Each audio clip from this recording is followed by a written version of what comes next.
जय Hind. Class 10th math chapter number 9 exercise 9.1 की प्रश्न संख्या 8 को देखेंगे। आगे प्रश्न संख्या 8, एक पेडेस्टल के शिखर पर 1.6 मीटर ऊंची एक मूर्ति लगी हुई है। कितना मीटर? देखो पेडेस्टल के शिखर पर ही लगा हुआ है, इस बार शिखर पर है। कितना मीटर? 1.6 मीटर ऊंची एक मूर्ति लगी हुई है। भूमि पर स्थित किसी बिंदु से मूर्ति के शिखर का उन्नयन कोण कितना है? 60 है। मूर्ति का उन्नयन कोण कितना है? 60 है, ध्यान रखिएगा। जबकि उसी बिंदु के पेडिस्टल के शिखर का उन्नयन कोण 45 है। तो पेडिस्टल की ऊंचाई ज्ञात करें। हमको इस बार पेडिस्टल की ऊंचाई ज्ञात करना है। फिगर ड्रॉ कर लिया हमने। तो देखिए मेरे पास इस बार क्या दिया हुआ है, यहाँ पर मूर्ति आपका है कि नहीं? सेम वही मैथ है, इस बार थोड़ा सा डिफरेंस दिया है, कुछ नहीं, सेम वही है। A B C D. इस बार आपके पास ए सी डी जो है 1.6 मीटर है। कितना है? 1.6 मीटर है कि नहीं? ये आपका ऊंचा दिया हुआ है कि नहीं? इस बार आपको ये पेडिस्टल ज्ञात करना है, ये वाला बी डी। तो हमको जो ज्ञात करना है इस बार, क्या ज्ञात करना है? यहाँ लिख लेते हैं, ज्ञात करना है।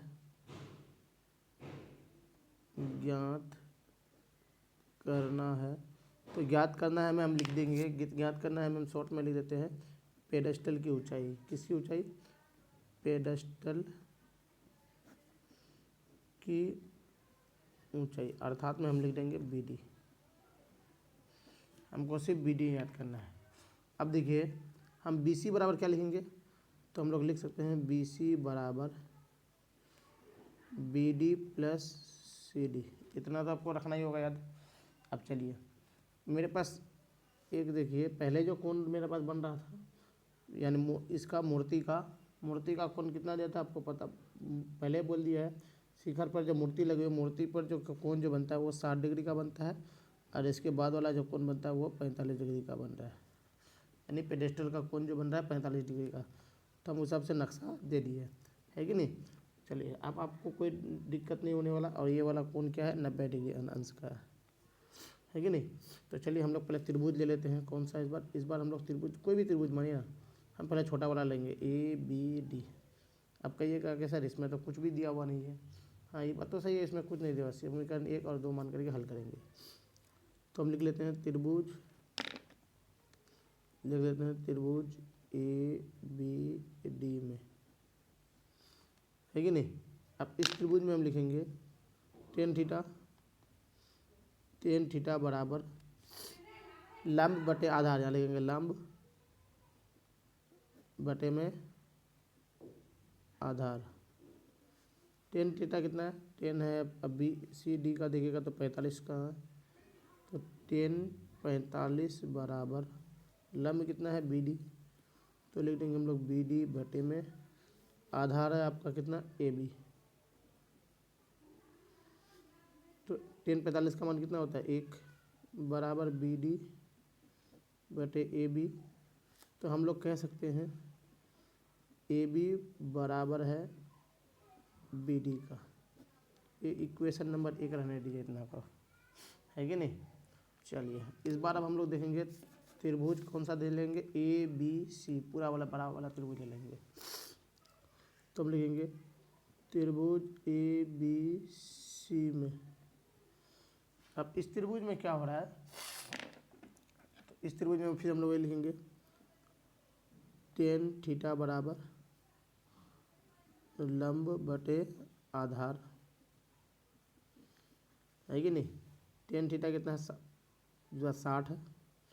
तो लेकिन हम लोग 10 60 बराबर लंब तो आपको नहीं पता, लंब इस बार है आपके पास बी सी, लेंगे यहाँ पर बी सी बटे में ए बी, है कि नहीं? अब समझिएगा 10 60 का मान होता है वर्गमूल 3, है कि नहीं? अब देखिए आपके पास क्या बोल रहा है, ए बी जो है किसके बराबर है? बी डी के बराबर है कि नहीं? तो इसका मतलब जहाँ ए बी है वहाँ हम बी डी लिख सकते हैं, है कि नहीं? अब बताइए, ए बी की जगह बी डी या बी डी की जगह ए बी लिख सकते हैं।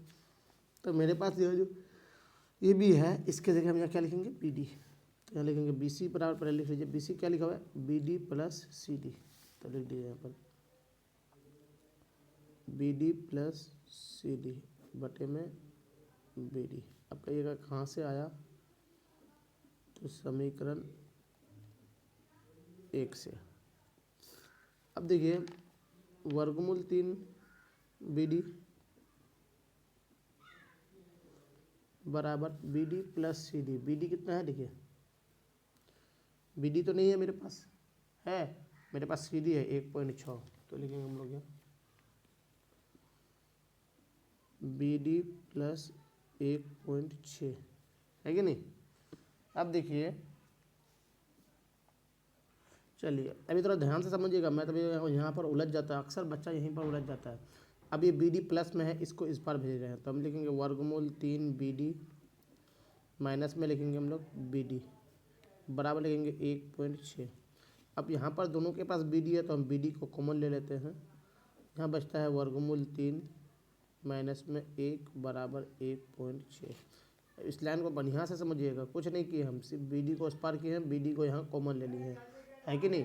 आप कुछ नहीं, बहुत ही आसान होता है, बहुत ही आसान से आपको समझना है। अब यहाँ देखिए वर्गमूल 3 माइनस 1 किस में है बाबू, गुना में है, तो हम इसको इस पार भेजते हैं, तो हम बी डी बराबर बोल सकते हैं, क्या बोलते हैं 1.6 बटे में वर्गमूल 3 माइनस 1, कितना लिख सकते हैं कि नहीं।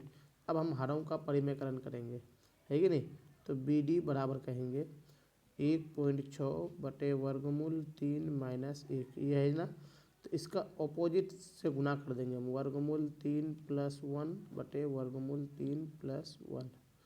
अब जो आप यहाँ गुना कीजिएगा तो यहाँ पर हो जाएगा वर्गमूल 3 को 1.6 से आप गुना कीजिएगा तो कितना हो जाएगा, जल्दी जल्दी बताइए। अब जब इसको गुना कीजिएगा तो यहाँ पर हो जाएगा, करने के लिए हम ऐसे ही लिख देते हैं 1.6 वर्गमूल ब्रैकेट में वर्गमूल 3 प्लस में 1, है कि नहीं। और दूसरा लिख देते हैं यहाँ वर्गमूल 3 माइनस 1 वर्गमूल 3 प्लस 1, तो ये हो जाएगा 3 का स्क्वायर, है कि नहीं, वर्गमूल 3 का स्क्वायर माइनस 1 का स्क्वायर। क्यों, क्योंकि आपको एक सर्वसमीका याद होगा, सर्वसमीका में बोलता है ए स्क्वायर माइनस बी स्क्वायर बराबर होता है ए प्लस बी ब्रैकेट ए माइनस बी। तो एक बार प्लस में एक बार माइनस में रहे तो ए स्क्वायर प्लस बी स्क्वायर होता है ए स्क्वायर माइनस बी स्क्वायर, एक बार ए माइनस बी एक बार ए प्लस बी, तो हम क्या लिख सकते हैं ए स्क्वायर माइनस बी स्क्वायर। अब यहाँ पर देखिए, यहाँ पर जो होगा इसको तो हम लिखेंगे 1.6 वर्गमूल में 3 प्लस में 1 बटे में लिखेंगे 3 माइनस 1, और वर्गमूल 9 होगा ना, वर्गमूल 3 इंटू वर्गमूल 3 3 9 9 का वर्गमूल 3, यहाँ 1 तो 1 ही रहेगा। अब जो यहाँ पर मेरे पास हो जाएगा इसका हल, तो हम कह सकते हैं 1.6 ब्रैकेट में लिखेंगे वर्गमूल 3 प्लस 1 बटे में 2, इसको काटेंगे तो 0.8, तो हम कह सकते हैं 0.8 ब्रैकेट में वर्गमूल 3 प्लस 1 बटे कुछ नहीं, इतना मीटर हो जाएगा, है कि नहीं। उम्मीद करते हैं आपको वीडियो पसंद आया है, पसंद आया कि नहीं आप हमको बताइएगा। यहाँ तक आपको समराइज तो हो ही गया होगा, नहीं हुआ तो हमको बताइए। हम कुछ नहीं किए, जैसे देखिए हम मैथ में क्या किए, हम एक बार आपको समराइज करा देते हैं।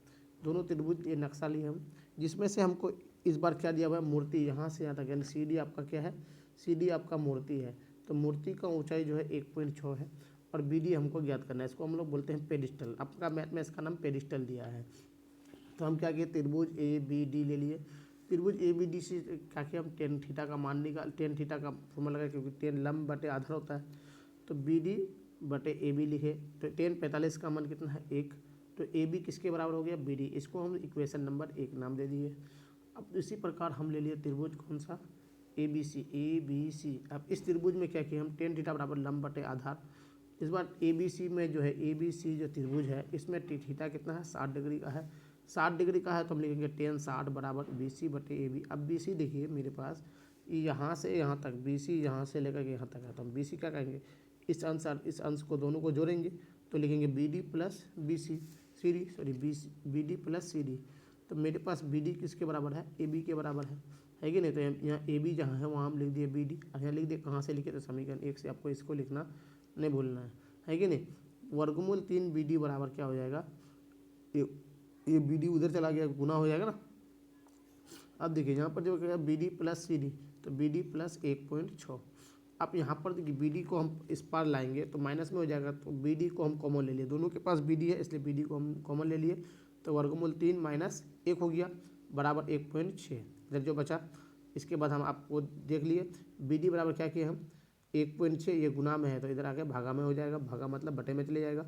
अब नीचे जो वर्गमूल 3 माइनस 1 है इसका हरों का परिमेयकरण कर दिया। हरों का परिमेयकरण जो होता है जो निशान रहता है उसका उल्टा लगता है, तो प्लस में वर्गमूल 3 प्लस 1 बटे में वर्गमूल 3 प्लस 1 काटेंगे तो एक से गुना करने से कुछ नहीं होता है।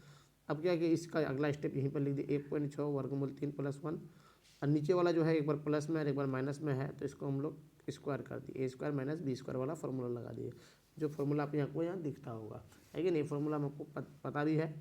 अब देखिए 1.6 वर्गमूल 3 प्लस 1, आइए वर्गमूल 3 गुना वर्गमूल 3 वर्गमूल 9 होता है और 1 गुना 1 1 होता है, तो 3 में 1 घट जाएगा तो यहाँ 2 हो जाएगा, तो ये 2 को या 1.6 से काटे तो 0.8 हो गया, यही मेरा आंसर हो जाएगा। उम्मीद है आपको समझ में आया, तो थैंक्स फॉर वॉचिंग।